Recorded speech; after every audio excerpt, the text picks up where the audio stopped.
First, start off by picking your beads. I recommend 8 to 10 beads for the base, and you can pick how many you want for the extra cluster beads on the sides. Now you're gonna have to make a design for your bracelet.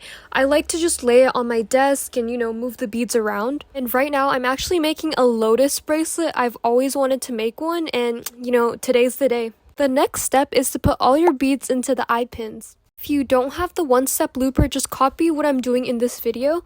I basically cut the wire to the perfect size so I can make a loop. I used to do all of my loops this way, and oh my gosh, my hands hurt so bad. So the one-step looper really saved me, but if you're a beginner, then you can do it this way because the one-step looper is pretty expensive. So, if you want to make that commitment, then you should buy it. But if you don't know yet, then you should do it like this. And repeat this process with all of your beads, even the cluster ones. Now that everything is in the eye pins, we have to connect it. So start off by connecting all of your base beads together. All you have to do is open the jump ring and connect it to the eye pin on the beads. For the first one, put 2 and then close it off with your pliers again. You're going to have to repeat this process until all of the base beads are connected.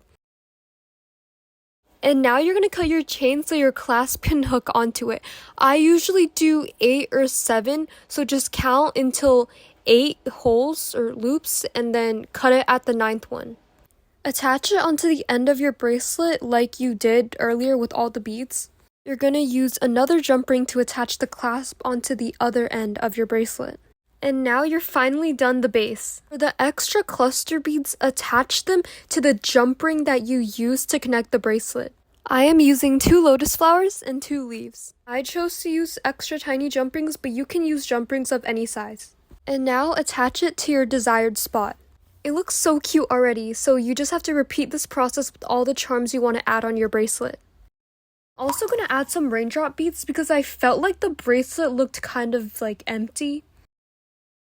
Something else I recommend doing is adding a bead on the end of your chain because it just makes the bracelet look so put together and so much cuter. And now you're finally done your bracelet. I hope this tutorial helped, and please comment any more tutorial suggestions down below.